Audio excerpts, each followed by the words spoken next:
Olá, seja bem-vindo a mais um Vida e Saúde. Tá pronto para mudar de vida? Tá pronto para aprender junto com a gente? Bom, então senta, fica bem confortável, abre bem o seu ouvido, abre bem o seu coração para que você possa estar aberto a todas as mudanças que a gente vai sugerir aqui para você. Se você já tem hábitos saudáveis, ótimo, ajuda a gente a espalhar esses hábitos saudáveis. Se você ainda não tem e acha que é muito difícil mudar, não perca o programa de hoje, porque está só começando. A gente está falando sobre problemas, doenças que acontecem durante o inverno. E hoje o assunto é alergias. Você sofre de rinite, sofre de algum tipo de ite aí? A gente sabe que muitas pessoas, na verdade, sofrem de algum tipo de alergia. E hoje a gente vai conversar sobre mitos e verdades que acompanham as tão temidas alergias, que acontecem bastante agora durante o inverno. Nós também teremos receita de maçãs ao forno. O Felipe está preparando aqui pra gente já, o cheirinho tá bem gostoso por aqui, mas é daqui a pouquinho, porque agora a gente conversa um pouquinho com o doutor Luiz Antônio Fragetti. Tudo bem, doutor? Tudo bem. Obrigada por aceitar mais uma vez o convite de estar aqui com a gente. É um prazer. E hoje o papo é alergia. Pois não. Doutor, cada vez mais as pessoas sofrem com alergia. Realmente, a alergia vem aumentando no mundo todo, particularmente depois dos anos 60.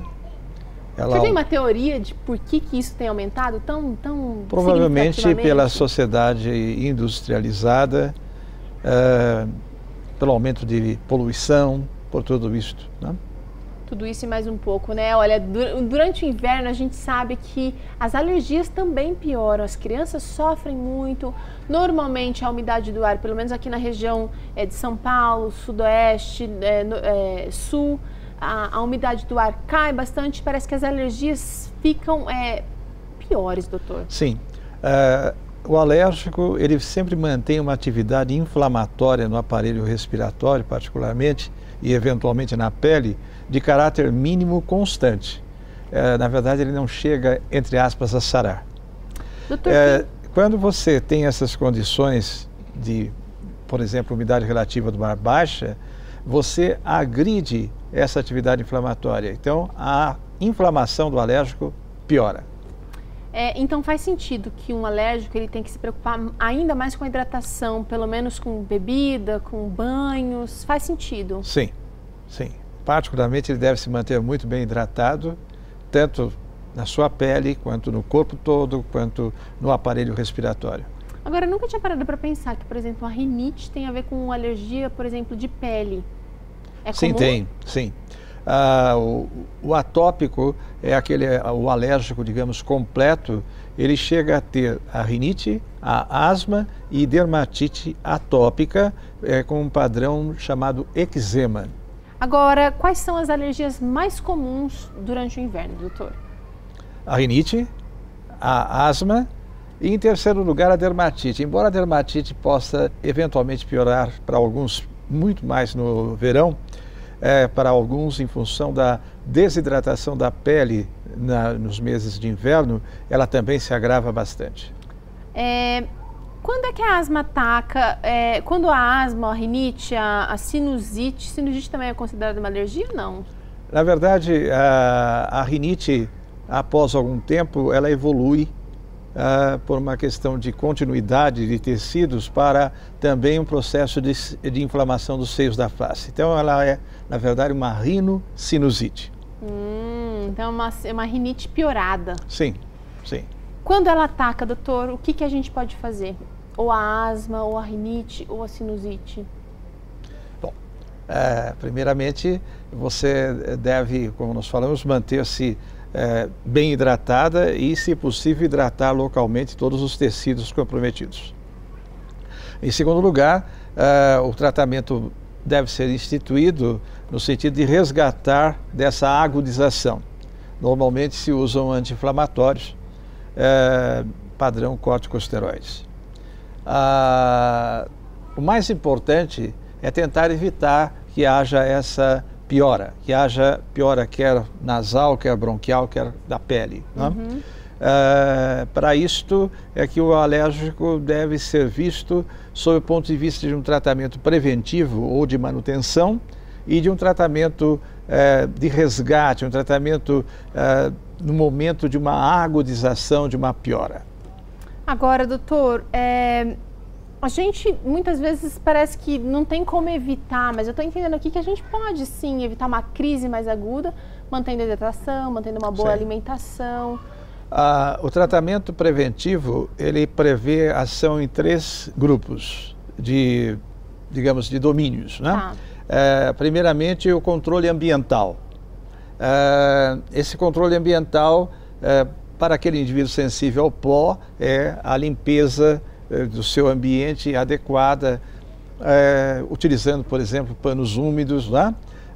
Eventualmente capas de proteção e permitindo limpeza a nível de travesseiros e colchões.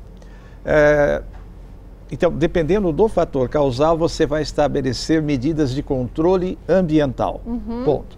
A segunda questão é você ter aquela ideia de que para alguns alérgenos não evitáveis e para os quais o controle ambiental puro e simples e eventualmente medicação não possa resolver, você pode, para esses alérgenos, quando há tecnicamente viabilidade, fazer imunoterapia, que é um sistema de hipossensibilização, podendo ser feita sublingual ou injetável no subcutâneo. Tá certo, doutor. Daqui a pouquinho a gente vai conversar mais um pouquinho com o senhor sobre mitos e verdades. As receitinhas caseiras funcionam no tratamento de alergia? A gente já fez aqui uma terapia natural que foi muito bacana e a gente vai comentar sobre outros tratamentos que são feitos, assim, comumente, senso comum a gente faz em casa. A gente vai descobrir aqui com o Dr. Luiz se eles realmente são verdadeiros ou mitos. Agora eu quero mostrar para você, olha, nossa dica de leitura é esse livro lindão. Ele é bonito, mas ele não é só bonito não, gente. Ele tem um conteúdo maravilhoso. Dicas de saúde, controle sua saúde, os hábitos de quem deseja viver mais. Aqui tem dicas práticas de como você pode transformar a sua saúde por completo. Você pode entrar no site da cpb.com.br e lá você tem informações de como adquirir o livro Controle Sua Saúde. Agora é hora de saber, Felipe, o que é essa delícia aqui que você preparou pra gente? Vida e Saúde tá com umas receitas assim de inverno bem chiques, chamativas. Vamos lá, essa é uma maçã ao forno que ela é feita recheada com nozes. Então é uma maçã bem diferente, ela é servida quente, não fria, tá? Então ela vai estar bem macia, suculenta, gostosa e ótima para o inverno. De noite, se você quer fazer, de manhã também, vale muito a pena. Os ingredientes são super simples, super práticos de achar. A gente vai utilizar para essa receita 1 a 2 maçãs. Depende do tanto de pessoas que você tem em casa. Tá aqui, normais, pode ser a Fuji, pode ser a Argentina, não tem problema. Ambas são gostosas. Vou usar um pouquinho de canela em pó. Então vou usar um pouquinho de canela em pó. Vou usar 1 xícara de nozes trituradas. Tá linda essa noz, tá bem branquinha. Meia xícara de mel. Nosso mel fechadinho. Meia xícara de coco. Raspas da casca e um pouco do suco de um limão comum. Tá. Ok? A maçã a gente vai abrir e vai reaproveitar agora a polpa que tem dentro dela. Tá, não dá receita não, daqui a pouquinho a gente volta. Justo. Agora é hora de mitos e verdades. Eu quero chamar aqui agora o Dr. Luiz para essa mesa aqui, doutor. A gente tem aqui alguns componentes, alguns objetos que são assim simbólicos, inclusive, de receitinhas que a gente usa para fazer, para eliminar as alergias. Vamos dar, por exemplo, assim, água com sal. A gente tem aqui um pouco de sal. Tem gente que gosta de colocar uma salmoura, lavar o nariz, dizem que a água do mar realmente faz bem. Tem todos aqueles sprays com sorinho. Sim. Realmente funciona? São eficazes esse tipo de tratamento? Sim. Se você considerar que no seu sangue está diluído, está dissolvido o sal numa proporção 0,9. Então, se você colocar 9 gramas de sal em 1 litro de água, você vai ter essa proporção e isto é extremamente útil para hidratar a sua mucosa. Olha, né? Mas como que a gente deve utilizar essa água com sal, doutor? Então, veja bem, o certo é proporcionar assim, uma concentração próxima dessa que seria mais adequada para ser usada. Ok. Se você, 9 gramas para 1 litro, tá? Isto. E você pode colocar isto a nível do seu nariz, você pode inalar. Claro que para inalar você vai preferir um produto já manipulado em meio laboratorial, que é o soro fisiológico, a 0,9. Né? Então, verdade, gente, isso aqui não é mito. Água com sal na proporção ideal ajuda. Agora, pode ser usado também a 3%. Né? É uma concentração agora bem maior. E para algumas outras finalidades você pode chegar a 7%, em algumas doenças até a 11% de concentração. Mas a gente vai deixar isso aqui para um especialista indicar para a gente, né? Agora, vaporzinho de água. A gente tem aqui um sabonete simbolizando banho. Tem gente que diz, banho bem quente quando você está com gripe, com rinite, quando você está atacado aí. É bom, faz bem porque ajuda a secreção a diluir. E aí, mas quais cuidados que a gente tem que ter, doutor? Vamos separar as coisas, né? Para o aparelho respiratório, a água sob a forma de vapor é um excelente hidratante, tá? Você pode obter assim, se tiver com secreções, digamos, uma certa diluição, entre aspas, dessas secreções, né? Uma certa fluidificação. Já no banho, e, portanto, a água quente, aí, o vapor é muito importante no aparelho respiratório. Já na pele é um desastre. Né? Para quem tem alergia, né? Então, se você considerar que o alérgico ele tem uma questão genética em que a pele dele tem uma certa probabilidade de vir a sofrer de eczema. Né? E, às vezes, ele tem áreas de pele ressecada, isto é um problema muito sério. E quando você, por exemplo, vamos voltar ali no sal, se você, pelo suor, deixa o suor, a água evaporar e o sal fica, lesa essa pele. Eles têm uma pele, portanto, bem hipersensível. Né?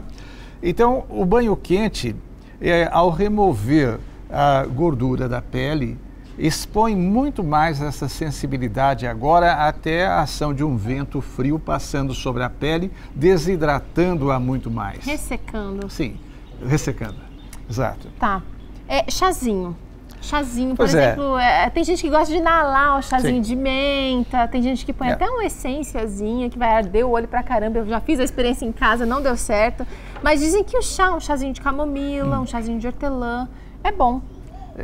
O chá, quer tomado, quer inalado, ele, claro, ele tem a sua utilidade, novamente, em termos de hidratação. Tá. Alho. Tem gente que diz, tem que fazer um xarope de alho. Eu gosto bastante.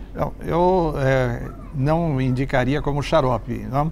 Mas em todo caso... Qual é a melhor forma de consumir, doutor? Então, o alho, a cebola, de preferência no seu estado assim natural, eles são excelentes produtos com antirradicais livres e toda atividade inflamatória, independente se seja de um alérgico ou não, os radicais livres, eles acabam existindo no ambiente da inflamação e automaticamente o antirradical livre é um mecanismo que você reduz, pelo qual você consegue reduzir a atividade inflamatória. Então é bom. Sim, Então é bom, é verdade então. Agora o último mito que a gente ouve muito, a tal da toalha úmida no quarto. Tem gente que fala para colocar um balde, né, com água, uma bacia com água perto da cama. Funciona, doutor? Pois funciona muito mal. Funciona muito mal. Porque você tem uma superfície restrita, não? A extensão da toalha. Teoricamente, você deveria ter ação do ar passando por esta toalha, ou pelo menos lambendo essa toalha. E esse ar deveria estar também aquecido, né? Porque, na verdade, a toalha, ela perde, se você colocasse bebida em água quente, ela vai perder a temperatura rapidamente. O ar não estando se deslocando, não há um bom aproveitamento. Para resumir, isto seria uma verdade se você pegasse, digamos, uma torre, existem esses aparelhos chamados climatizadores, Você pega aquela torre e coloca uma fonte de água, coloca uma membrana úmida, né, que já serve também como um filtro, coloca um circulador de ar e uma resistência elétrica. Não, daí é muito inteligente o método. Então, o certo é trocar a toalha por um climatizador. Ele realmente é eficaz. Então tá bom. Então aqui a gente vai estar aproveitando muito pouco, talvez quase nada. É pouco. Então... Realmente o aproveitamento é pouco. É a mesma coisa com o umidificador, aquele que solta aquele jato de vapor. Sei. Né? Aquilo ele tem uma eficiência mínima, porque à medida que ele se afasta aqui do ponto de origem, que vamos dizer ele esteja a 100 graus centígrados, a hora que ele chega ali a questão de talvez 30, 40, 60, 80 centímetros, ele já perdeu a temperatura, a água se precipita. Então, não tem eficiência também. É importante entender, o ar tem que circular, o ar tem que ser aquecido e daí sim, a fonte de água é extremamente válida.